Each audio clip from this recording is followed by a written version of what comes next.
everybody. Welcome to another edition of Box Seats. Your host, Frank Holder here, the show where we talk about sports with comedians. My man Talent is in the building, one of Def Comedy Jams alum and one of the finest guys that ended up on the stage over there. T, how you doing today? How's everything, bro? Man, it's good in Mount Vernon, brother. It's not so good in Boston, Massachusetts right now. Wow, what happened in Boston? I'm in Boston. I know. That's why I said that. I mean, this news just keep coming out. Well, what happened? What'd you hear? Well, I mean, now they're trying to drag the new coach under the bus, the interim coach. So now they trying to do a little backlash on him. They just can't let things be. Everybody, first of all, everybody got a history, bro. Leave these dudes alone. You know, golly. I'm trying to tell you, they start going through everybody's, dirty laundry, boy. Woo. My man Fig, also one of the Def Comedy Jam alums, is also in the building. What's happening, man? How you doing? Hey, man, it's good to be in the building, man. You know, I'm here to make it sexy. You know, that's my job. That's what I do. Okay. Oh, you hear that? All right. I don't know where Mike is. Mike. So let's see where Mike is. I don't know. When Mike come in, if Mike hair is better than Fig, he got to take all that back. Hey, Mike had to take that girl back to the airport. First of all, you ain't right. If her trip was one day, he'd take her back to the airport and downgrade her ticket to coach. Is he gonna be mad at y'all for roasting him? What? Oh, y'all, that was fake.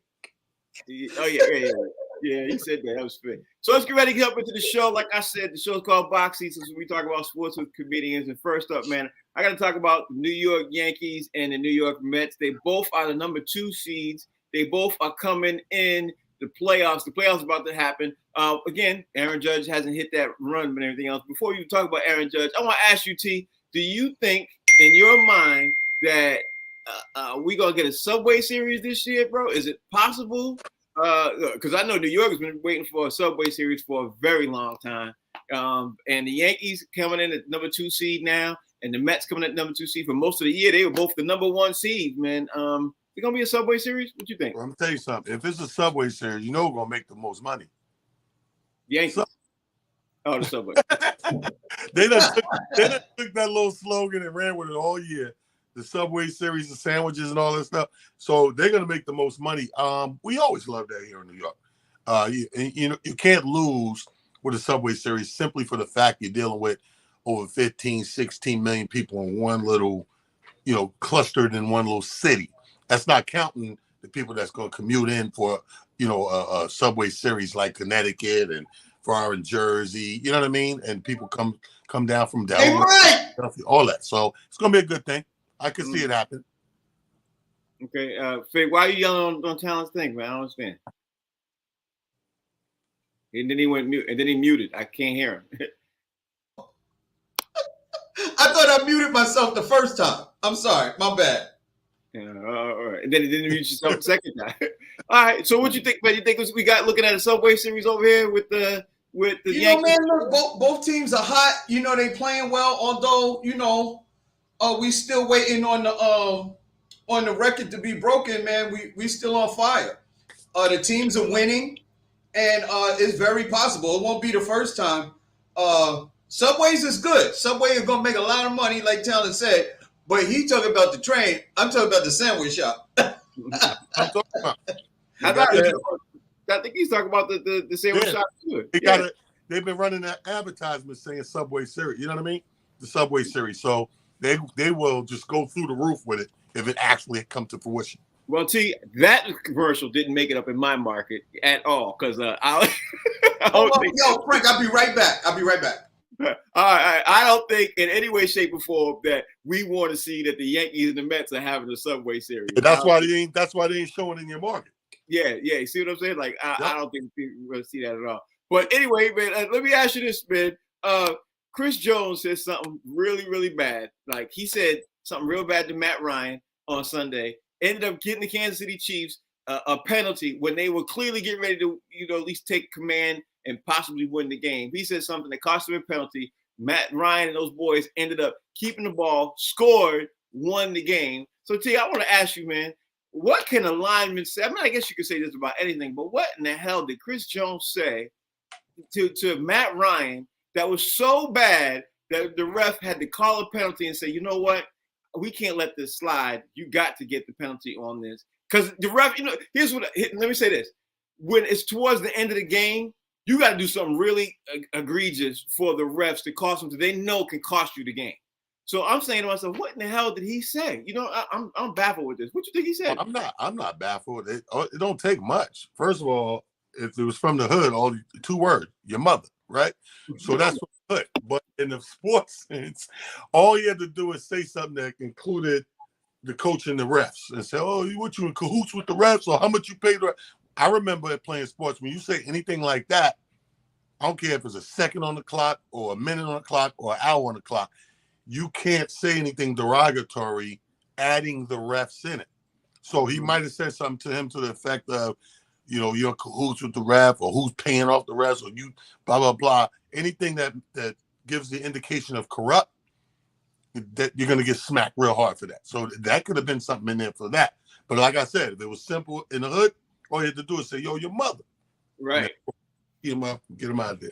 Yeah, you're right about that. Fig, the question was, what in the world did Chris Jones say to Matt Ryan that got a penalty call because it was towards the end of the game? And like I said to T, it had to be really egregious for the refs to say, you know what, this is so bad we have to call the game, because they knew if they called it, it was literally a 4th down.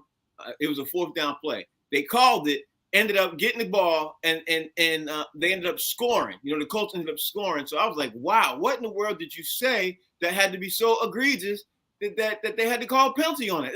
I'm still baffled with that. What you think I don't know, Fig. Tell me what your thoughts are. He said, I'm about to win a lot of money on this game.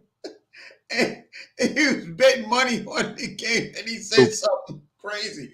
I don't know. You know what I don't like? I don't like when a referee impacts the outcome of the game. And that's exactly what happened. I hate those kind of outcomes. I'm like, listen, let the play on the court, the field, or whatever you playing on, let the teams decide who's going to win and who's going to lose. I hate the referees and making that kind of call towards the end of the game and stuff like that. I really believe that it impacted that game. Actually, I believe it would have actually went the other way had the refs not made that call. That's absolutely horrible, man. That's egregious. And that ref needs to be, if he wasn't called to the carpet initially, he needs to be called to the carpet now. Yeah, he did. I'll say this, and I usually the Chiefs don't do such a huge blunder, you know what I mean, at that type of thing. They usually don't do that. But because of that happened and everything else, that cost them the game. Okay, how you look at it, that cost them the game. All right, so let's talk into the NBA about the NBA before we jump into the NFL, because we want to catch up some of the NFL things, man. And, the press day started on Monday. A preseason game start this week. But the thing is, I want to talk about right now, man, T, is the Chicago Bulls right now looking at Lonzo Ball, because they thought he was going to go in there and clear up his knee, and they thought he was going to be ready in a couple of weeks. It looks like now he can't walk, he can't run, he can't jump, he can't do anything right now. So they're saying he might be out 2-3 months. Now, let's not forget, Lonzo Ball and the Bulls last season were the number 1 seed for most of the season, bro. So how you think this impacts them, man? What you think, the Chicago Bulls fans are sitting there thinking? What's your thoughts, T? Well, it's a sad day in hell when Alonzo Ball can't ball.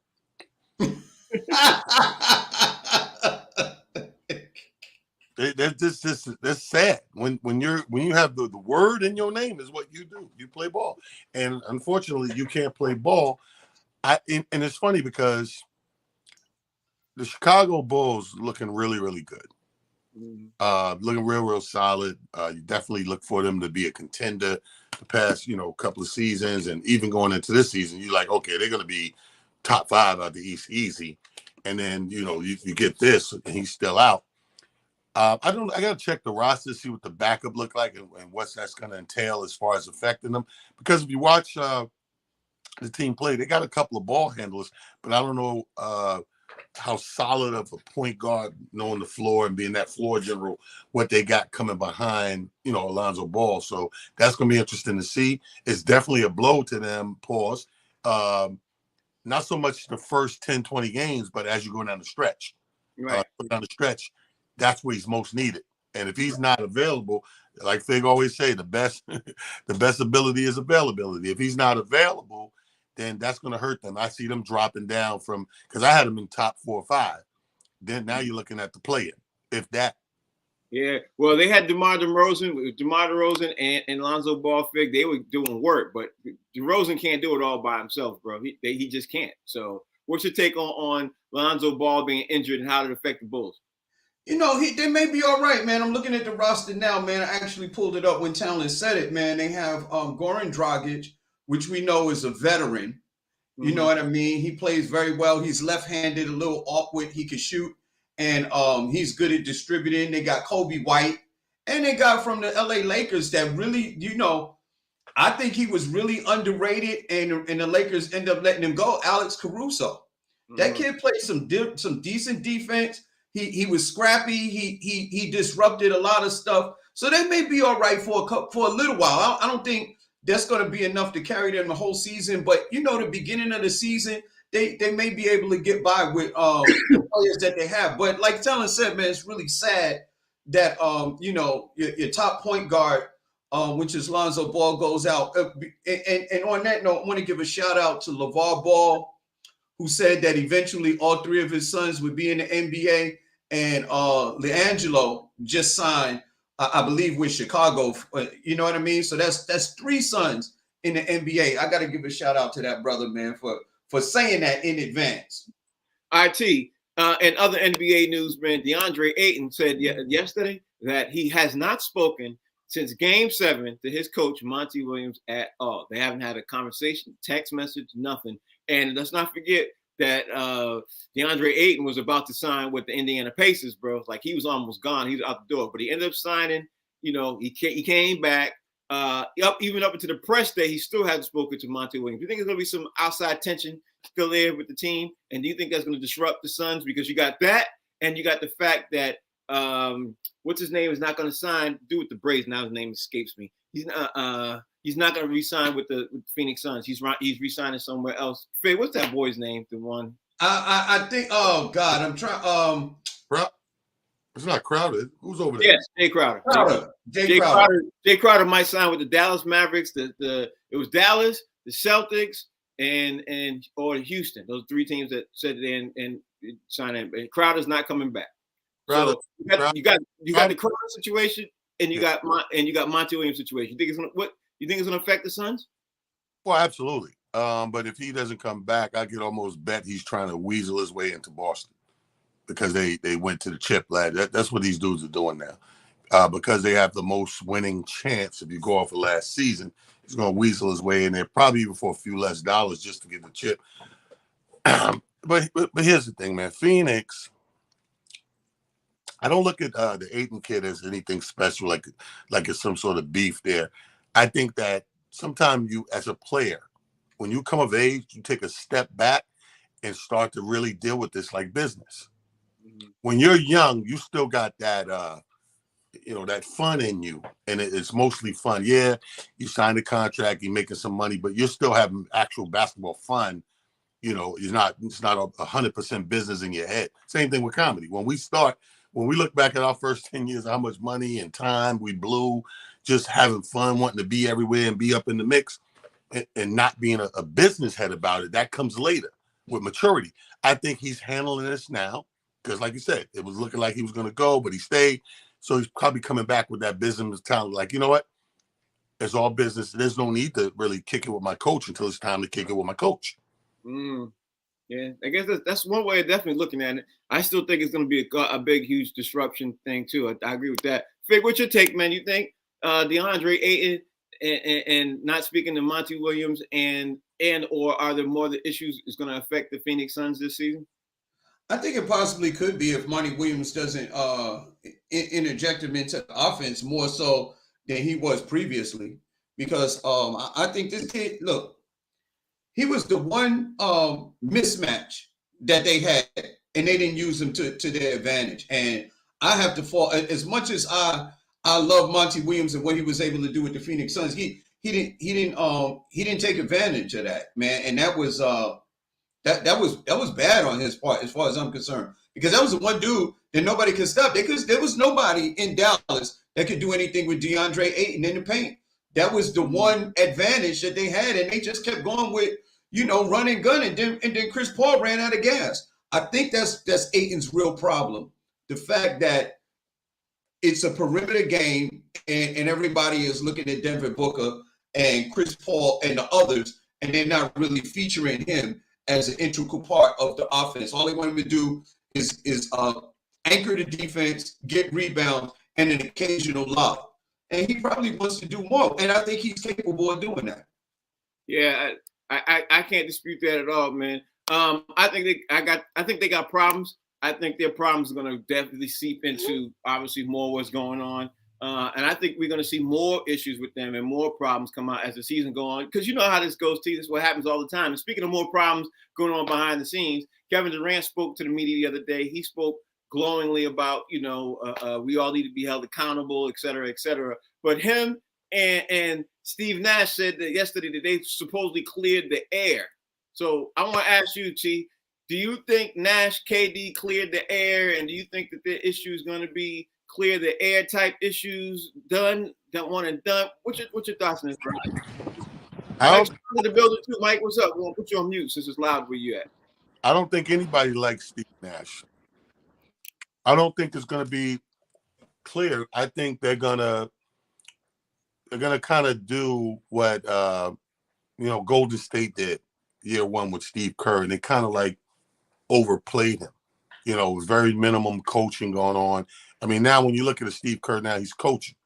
But when you look at when he first came in there, they was already in a groove and a flow, and they were going to do how they play and make it happen. All you could do is probably call a couple of timeouts, get somebody a breather, a couple of subs, pull out the little chalkboard like you're going to really do something. But they were just balling out. I think that's what the Nets are going to do. I think they're going to come back. The real beef that means something is player to player. And I think that part is probably going to be squashed. And they're going to ball out and show, because they're embarrassed. Like I said about the Lakers yesterday, the same thing goes for the Nets.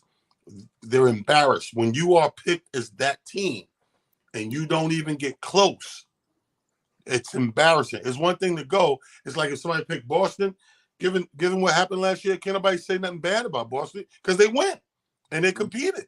But the team that's supposed to go that don't even go at a bare minimum, you're embarrassed. So I think that the thing to look for is not the beef with Nash. Nash is just going to be Nash. He's just a person put in place. It's really internal with player to player. I think they'll be fine. Okay. Fig, what's your take on this Steve Nash, KD, Kevin Durant situation that they supposedly cleared the air? And I don't think anything Talent said could be disputed or wrong, because at the end of the day, everything he said is right. But I think you could even add on to more than what Talent said. What you think? I think what happens between Steve Nash and KD is that they're going to go along to get along. I don't think I think it may leave, if a different person, it may leave a sour taste in their mouth. Somebody, calling for your job. That's really deep. You know what I mean? But Steve Nash never came off, even back to his playing years, he never came off as a dude that had that type of personality that would carry a grudge. And Kevin Durant, although he will hold a grudge, I don't think in this instance he's going to let it stop him from balling, because at the end of the day, that's what he loves to do, and that's what he's capable of doing. And I'll say this in pushback to what Talent said. If these guys think that they can win without paying attention to a coach, whether Steve Nash is formidable or not, if you're not paying attention and the coach can't make adjustments when the Boston Celtics did what they did to the Nets, if you don't have the impact, or you're not paying attention to a coach that can make some sort of adjustments on the court during the game, you're going to have a big problem, because you can't just roll the ball out there and expect you're going to win against a well-organized defense and a team that's motivated to win and has the talent and the players like Boston had to be able to do that. So if you think you can go through the regular season, but you're not going to beat those hardcore defensive teams. You're not going up against the top echelon NBA players without some kind of impact from that bench. It's not happening. And you can't beat a team 4 times that way either. You got to add that, because if you play a team one time, you could get away with a W, but you got to play them best out of 7. That's completely different. So, and they better play some defense. They better play some defense. Speaking of coaching, I had to ask you guys a question that I thought was interesting. The question I wanted to ask is, let me make sure, because I want to pull it up exactly the way I wrote it down, because let's be honest, some of these questions, I write so many of them, I go, yeah, I don't know if that's going to be a good one or that's not going to be a good one. So here, the question is going to be, give me your top 4 NBA winners that coaching had an effect on, and why, T. Like, you know what I mean? Like, we know if for that one NBA championships, we know that coaching does matter. I mean, I assume we know that. Obviously, we see what happened with the Bulls. We see what happened with the Lakers. We see what happened. Hey, man, if you're going to give out all the damn teams. You want to stop yelling? We see what happened with some of those teams like the Bulls, the Lakers. But to me, what are your top 4 teams, 5 teams, or how many do you want? You know what I mean, T? That coaching definitely had an effect on, in your opinion, and why, T? Well, first of all, top of the list got to be all of the San Antonio Spurs wins with Popovich. Yeah. Wow. Yep. Popovich was single-handedly the most hands-on, boisterous, vocal, loud coach that we've seen in this past era of basketball. So Popovich is my number one. And for those reasons, too. Those are the reasons, because he had to transform a team from having one tower, one 7-footer, to 2 and make that work by moving Tim and making Tim play the power and keeping David Robinson at that. And then he took it to another level, because shortly after that, you lose David Robinson. Right. So you got to still be a winning, competitive Western Conference team, minus one of the big pieces you learn to win with. And now you got to find another way to win. Hence the Ginobili's and the Parkers and all that. So number 1 would go to Popovich for those reasons. Number 2, I got to include Chuck Daly with the Pistons. Ooh, okay. Because that, again, blue collar, hardworking team. Really, I'll be honest with you. Even in their heyday, I didn't think they would win, much less back to back. Chuck Daly was a beast, and he was he was an NBA version of Bobby Knight. Mm-hmm. Because sometimes it looked like Chuck about to fight for it, his own players.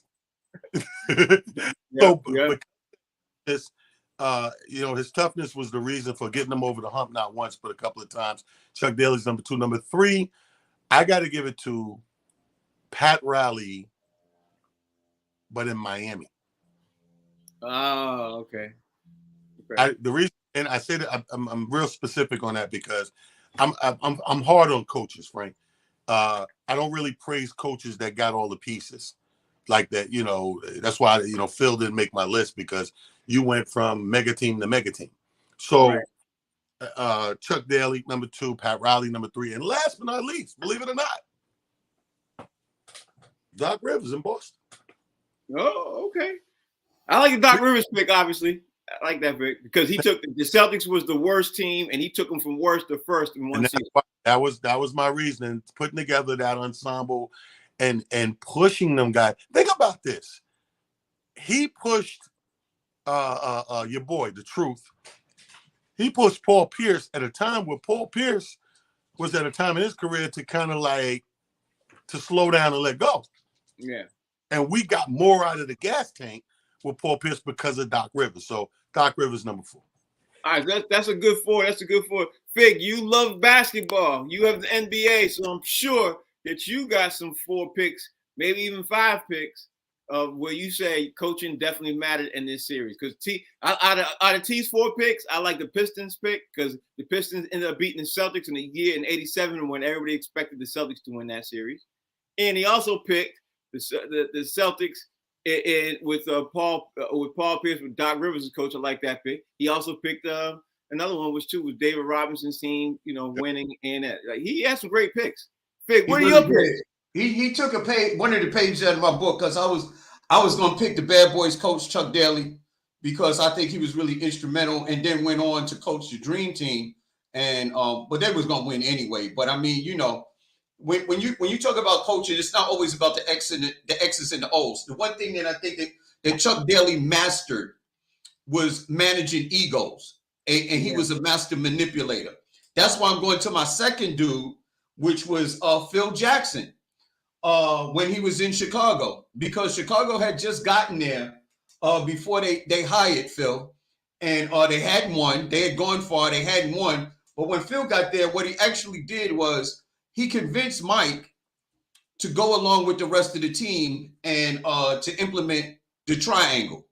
He had won And what? Mike said, They had won what? I'm not sure what you mean. They hadn't won what? they hadn't won anything before Phil got They hadn't won. Okay, I'm sorry. Right. They hadn't. They hadn't won anything before Phil got there. And he convinced Mike to implement the triangle, not so much to be able to help Mike, but what he told Mike was, if you implement the triangle, what's going to happen is you're gonna get your teammates involved, and at the end of the game, they're going to be ready to give you an impact, and you don't have to put everything on your shoulders from the beginning to the end. So share the ball with your team, get them involved, because the ball has energy, and then y'all go on. And then we know what happened. Went on to win 6 titles with the Chicago Bulls. KC Jones, Boston Celtics. If you think beating the Lakers was an easy task, you have lost your damn mind. The Showtime Lakers, they had a Hall of Fame team with Kareem Abdul-Jabbar, Magic Johnson, James Worthy, Cooper. We know what it was. KC Jones coached Larry Bird and them Boston Celtics, although they had a lot of talent. He coached them. He said, look, we can't beat them at their game. We're going to have to rough them up a little bit and ruffle their feathers. KC Jones did a magic job being able to beat the LA Lakers, and Larry Bird ended up with 3 championships. Spo, I like Spo too in Miami the first time with Dwayne Wade and Shaq. No, what's that? Pat? I think it was Pat. But I like when he finally galvanized that team with LeBron James, Dwayne Wade, Chris Bosh. Even though they didn't win it the first time, he got them on page, and then they won 2 in a row. Well, they won 2 more. Last but not least, Steve Kerr. A lot of people believe the Golden State Warriors was ready to win when Mark had them, but when Steve Kerr came in, he made a minor adjustment during the game, and he put in Andre Iguodala. They went to the small ball, and now all of a sudden, that's called a death lineup, and they went on to win 4 championships after that. I don't believe they're able to do that without Steve, implementation. And I think he also put in a version of the triangle that he learned while he played with Phil, and when he was, some other stuff that he learned when he was with Popovich. So I got to give it to Steve Kerr and the Golden State Warriors. That's my top teams. All right. So before we jump into the NFL, I want to ask you all one more question. And we're probably going to keep it a little bit shorter. T, tell me your 4 teams that you're going to be looking at this upcoming season, because we asked this question yesterday. I said I was going to ask this today. Give me your 4 teams that you think, okay, we better pay attention to this season, and they're going to do something possibly in the NBA playoffs. Not saying they're going to win the championship, but that 4 teams that started to look really good last year, and that you can say, these boys might be putting it together. Who are your 4 teams? I'm gonna go with, obviously, right here in my backyard, my Knicks. Made some good moves and trades and acquire people that they already was decent, but I think they went up another notch. So look out for my Knicks to make noise. Out for, like I said a few minutes ago, the Nets to get it together internally and play with each other like we expected before. Everybody got bumped their head sometime. I think that was a huge bump on the head between the Kyrie situation and the KD situation and the coaching situation. I think they're gonna be a whole different franchise this year. Number 3, believe it or not, in my gut of guts will be the Clippers. I think that the Clippers, I believe the hype of Paul George, and I believe that they're healthy. And I believe with the addition of one of my favorite guards, John Wall, I think this team is going to be a force to reckon with coming out the West. And last but not least, even though I hate to say it, screw all of them and their mamas, the Lakers. I think that embarrassment, I seen something. Let me tell you what won me over. I don't know if you guys seen a little video going around on Twitter of an interview with LeBron James, right? So the guy was asking everybody, to their favorite LeBron moment. Talking about the teammates in the Lakers, and everybody give oh, when he did this, he did that, whatever. He said, now he's talking to LeBron. Now, he said, man, I asked all your teammates, give me their favorite LeBron moment. He said, I asked Patrick Beverly, this fool going to say when he blocked LeBron shot. He said, I asked you for your favorite LeBron moment, not your favorite moment. He said, yeah, when I blocked it. And LeBron just laughed so hard. It was like, he said, man, what's wrong with Pat Bev, man? Pat Bev got problems. He said, these Chicago boys got problems. And the fact that camaraderie and sense of humor is very comfortable over there right now, Frank. Yeah. It's very comfortable over there. And we need to be put on notice. I know, you know me, I don't want them to do nothing, but as a ball player looking at the demeanor and the comfortability, I'm like, we got to watch out for the Lakers. You know what, man? When Pat Beverly said him and Russell Westbrook are now really good friends, I was like, they might have some. The Lakers might be putting together something. There might be some problems coming out of the Lakersville. I said that yesterday. Watch out. Yeah, there might be something coming out of LA. Fig, that was funny what Talon said. Give me your 4 teams that you look at this upcoming season based on what you saw last year. And coming into this season this year, we need to take a look at and say, okay, who are the 4 teams that you go, okay, yeah, I can see who are your 4 teams. I can give it up to Talon first by picking the Lakers because there's something else I heard about the Lakers. He said Anthony Davis said it's his goal to play 82 games this season. If Anthony Davis play 82 games, I'm gonna lose a lot of money.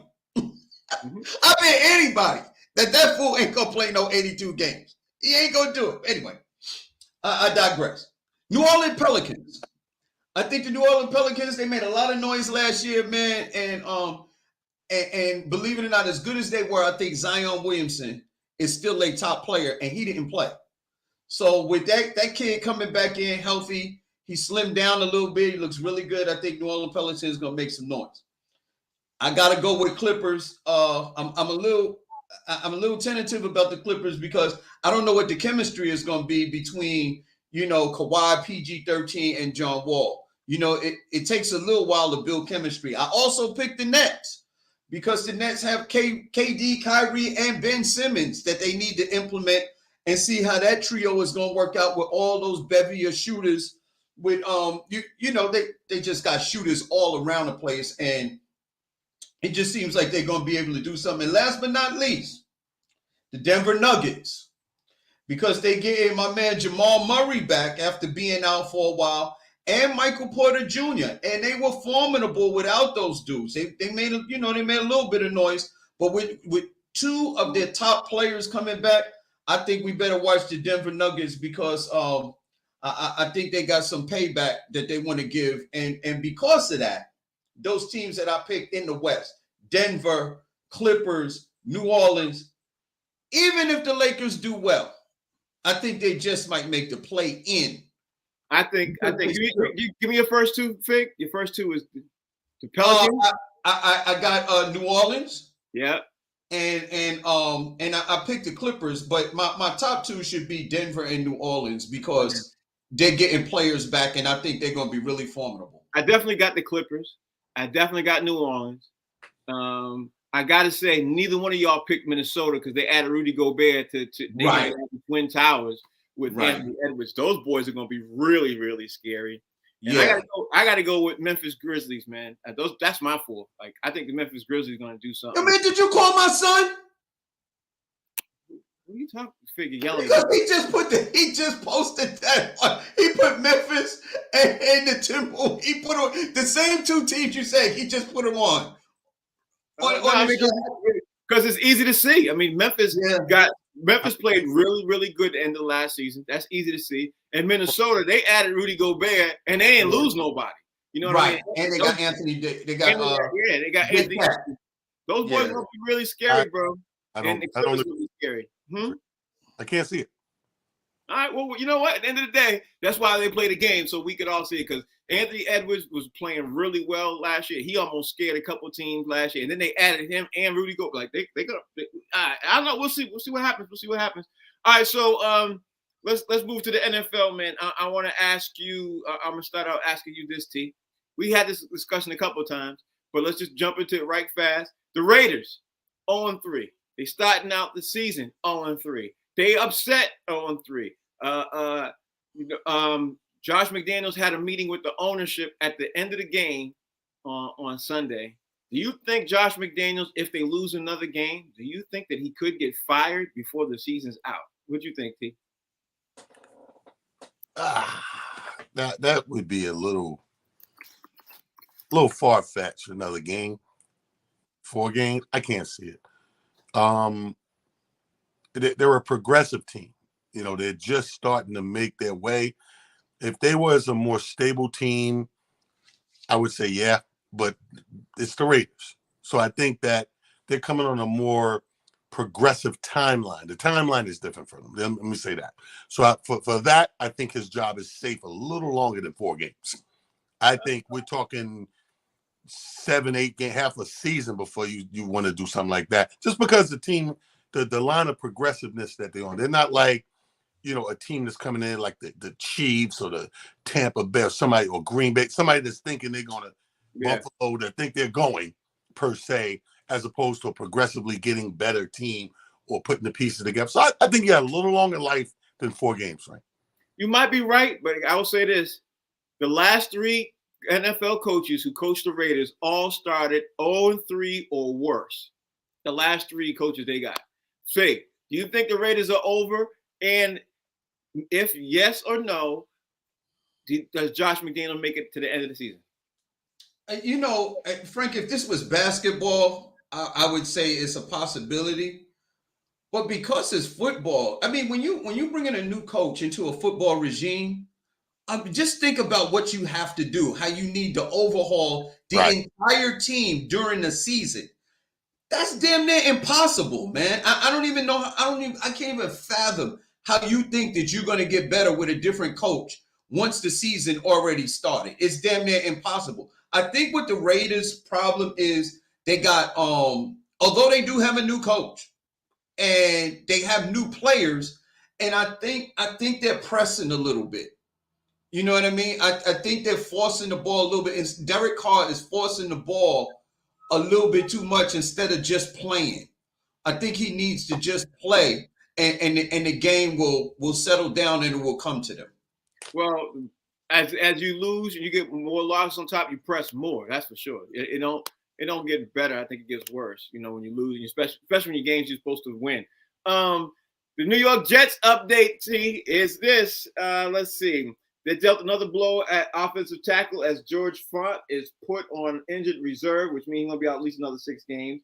And Zach Wilson was supposed to return this week, but he's not. But the Jets came off a huge win. You know what I mean? So I don't know. I don't think anything's bad in the New York Jets world. I think we're not in panic mode. If we lose 2 more back-to-back, then you can kind of press the panic button. Right now, we pulled out a game that we weren't supposed to pull out, so that put us in a great place, and in the fashion that we did it as well. Yeah, this is any injury is a blow. We ain't gonna act like it don't mean nothing. Any injury is a blow, but I think that, like I said, they went shopping in the offseason, Frank. So we kind of got backups. Like QB is the worst position, even though we got a backup like Flacco.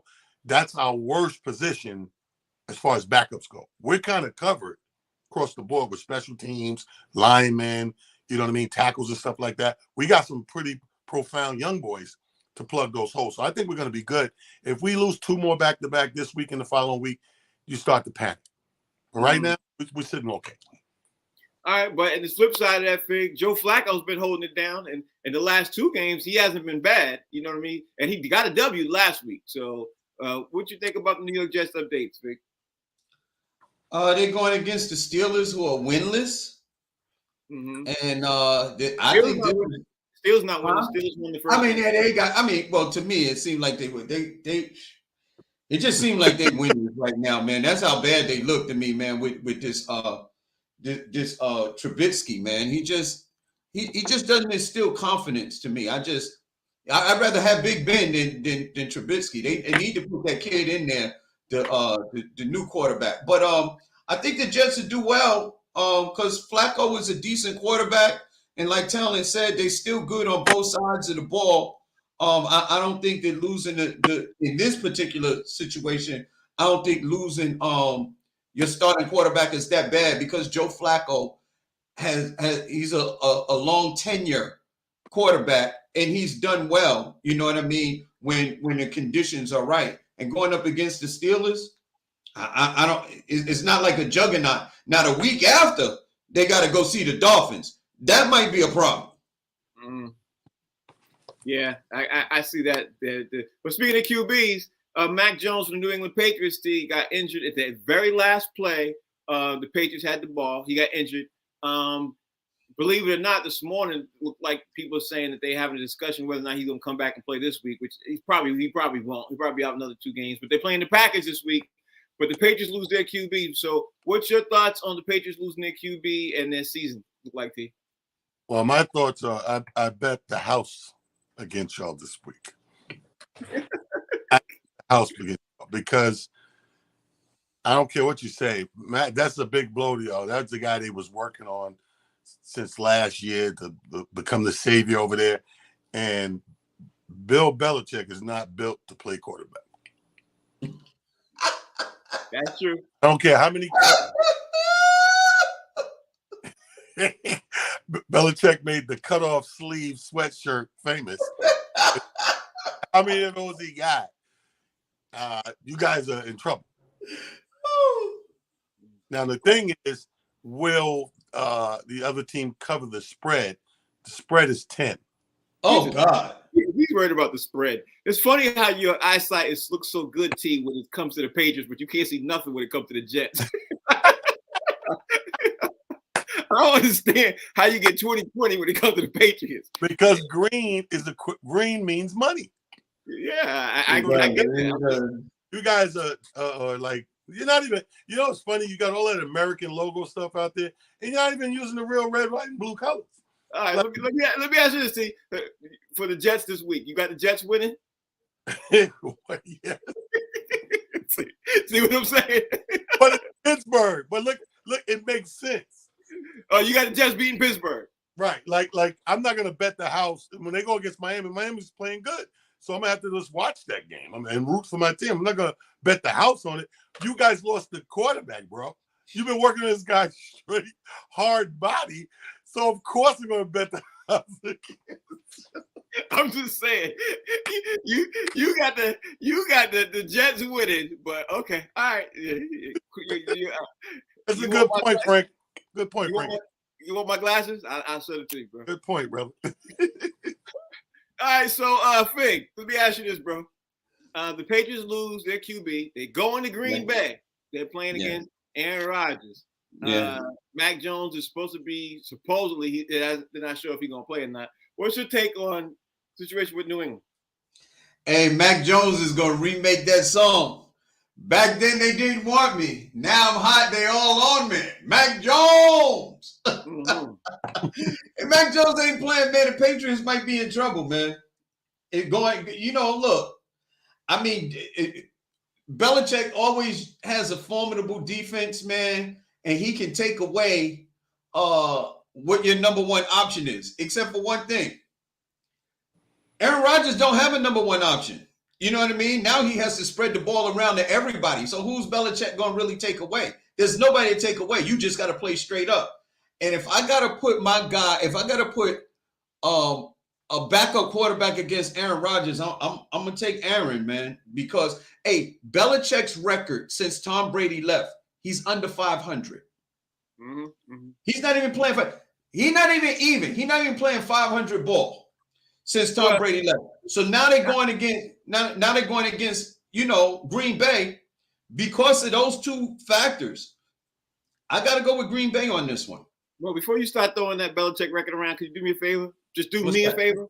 Can you take off the Cam Newton part of that, and then let's see what the record look like? Take off that. I think Cam Newton was. All right. I ain't got that. I don't have nothing against Cam Newton, man. I'm sorry. Well, I do. Take off the Cam Newton record.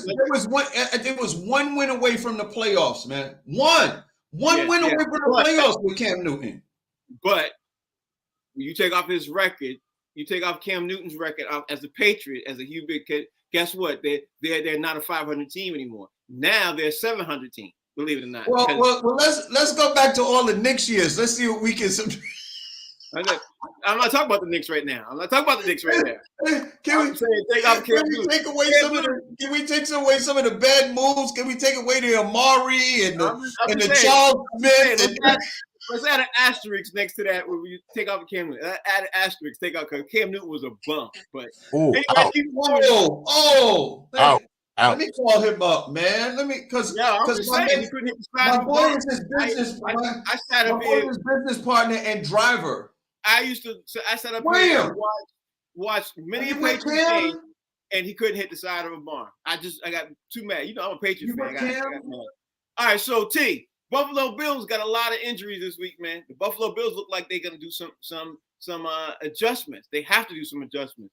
Now, they lost this past week in Miami. They were playing in 102-degree heat. They all getting cramps. And honestly, even though that game counted, I don't think I can count that game. I don't think I'd count that game against Buffalo. You know, I don't think so. I still think the Buffalo Bills is probably the best team, in the league, to be honest with you. They're the scariest team, honestly, you know. But anyway, the Buffalo Bills have a lot of injuries and everything else. Do you think that it should be a concern on their secondary coming in this upcoming week? Matter of fact, Fig, look up and see who they're playing this week. The Ravens. Oh, that's right. They're playing the Ravens. The reason why this concern, I wouldn't be concerned normally, but I'm concerned because they're both, coming off a hell of a week last weekend, meaning not going, their way. So because of that, it's going to be a brawl. And then when you factor in the injuries, I didn't look at the injury report, but depending on those positions could be the deciding factor of the game. We all know Buffalo already, even with people in there, they believe it or not, even with the wins, as good as they look, they're having a couple of line problems. Mm-hmm. Yeah. Old boy's running more than he wants to. He's running because he has to, and that's usually because of line problems. Somebody's not holding up the end of the bargain on that line, that offensive line. The defense is keeping them in it. The defense is helping them fight back. But across the street at the Ravens, they're kind of a replica of what's going on, except, Jackson's going to run because that's part of his plan. Mm-hmm. Allen runs because he got a plan B. But, he's in the pocket first, run second, where Jackson is like, he's damn near running back with the ball. So I look for this to be a game decided within a field goal or maybe 6 points. That's it. Oh, wow. You think it would be that close? Okay. Yeah. All right. Fig, I don't know if you see it like the way he sees it, but how do you see it this week with Buffalo? Man, Buffalo problem is in the secondary. Yeah. And, my man Lamar Jackson has been extremely accurate. He's got 10 passing touchdowns in 3 games. And like you said, the game that they lost, they shouldn't have, because he had 5. The game that they lost, he had 5, and the defense just folded on that one. So, man, let me tell you. Man, I think Buffalo's in trouble this week. You know what I mean? I mean, a healthy team, I got Buffalo in the Super Bowl. But with injuries going up against these dudes, Baltimore Ravens got a running game. And then when you add Lamar Jackson, they got an extended running game. And then this kid is passing like a really good quarterback now. You know what I mean? That was his weakness. It's not a weakness anymore. He's thrown for 10 touchdowns in 3 games. It sounds like you got Buffalo losing. I got Buffalo losing this one, man. I got Lamar Jackson and Baltimore by at least 7 this week. At least. Okay. Yeah.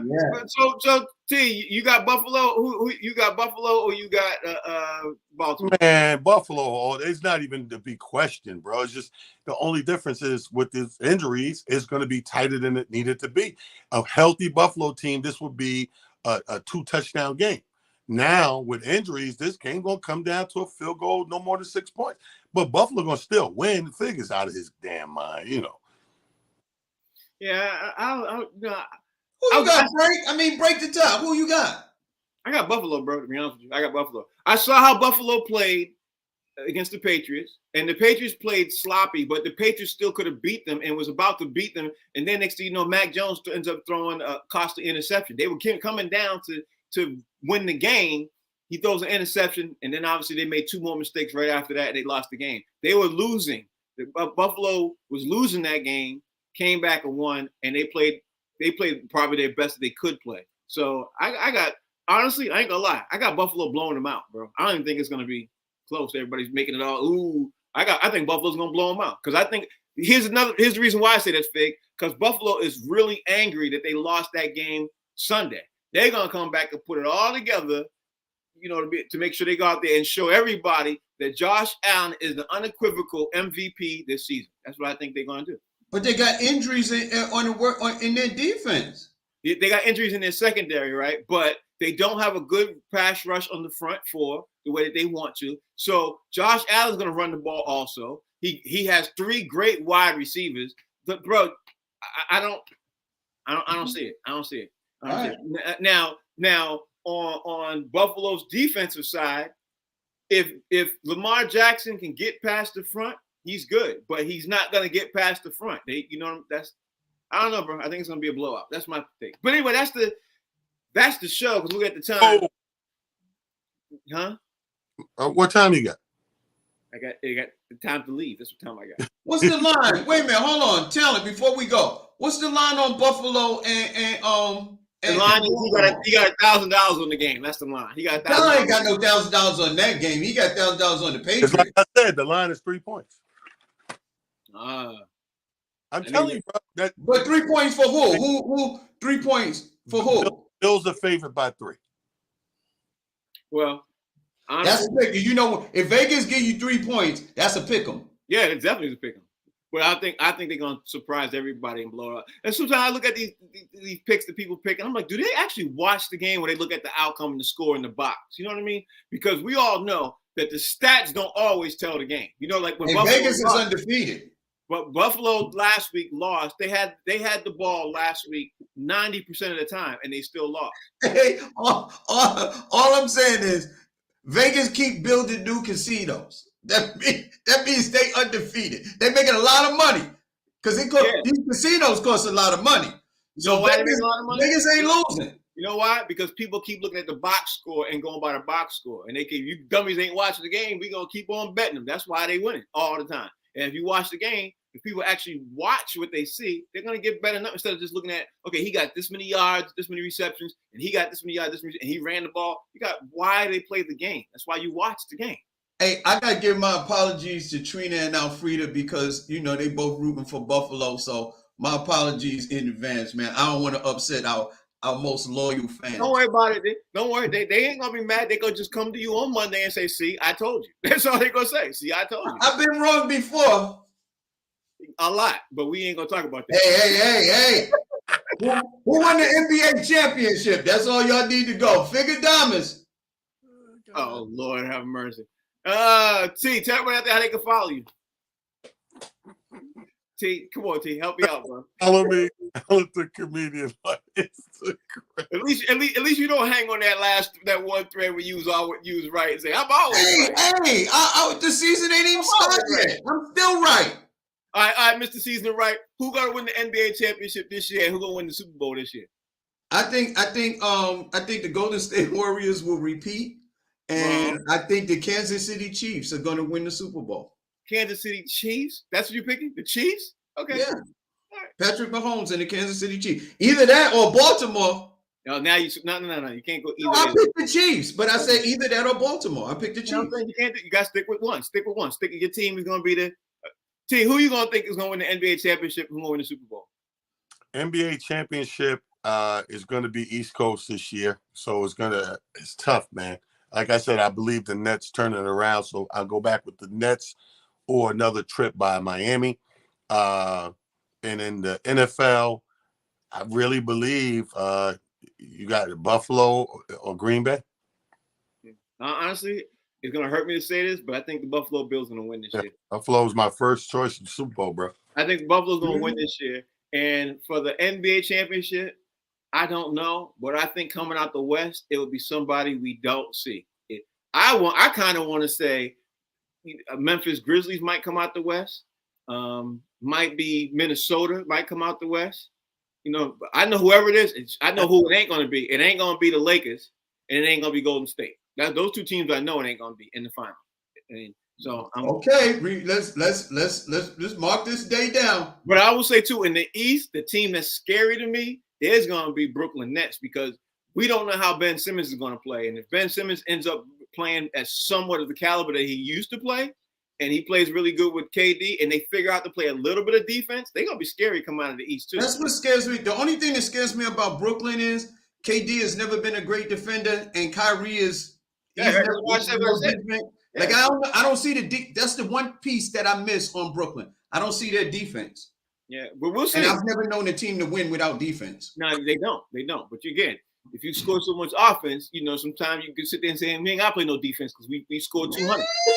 Oh, yeah, bro. No, not 4 games in a row. Yeah, 4 games in a row. It's happened before. A team that play no defense? Or minimum defense. I mean, you got to play some D, but you might not be good at D, but you're so good offensively. That's how, think about it. That's how the Western Conference got so far advanced in the Eastern Conference. They played a run and gun basketball, less defense. The East had all the defense in the world. That's true. Yeah, but no offense. Right. And again, you know who tried to just play straight offense, no defense, right? Mr. Antony. He don't play no D. Brooklyn. Antony. All right, we gotta get ready. We gotta get ready to roll up out of here. So tomorrow we're gonna finish this conversation. Tomorrow we're gonna throw in some questions also about NBA since it's press day. And I don't know about y'all, but I'm looking forward to looking at the preseason games which start this weekend too. I'm looking forward to seeing some of that. The show's called Box Seats. We're on again at 7 and 11 as a repeat. We're on also on the Humor Mill app. T, tell everybody out there how they can follow you, bro. Hey, Talented Comedian on Instagram. It's Just Comedy on Twitter. King Talent Harris on Facebook. Holla at your boy. Yeah, Fig, talk to me. Hey, man, at Comedian Fig, all social media platforms. And I might go to Foxwoods this year. I'm feeling lucky. Come on through is what they say. Come on through. We'll see y'all tomorrow. The show's called Box Seats. Peace. Thanks y'all for watching.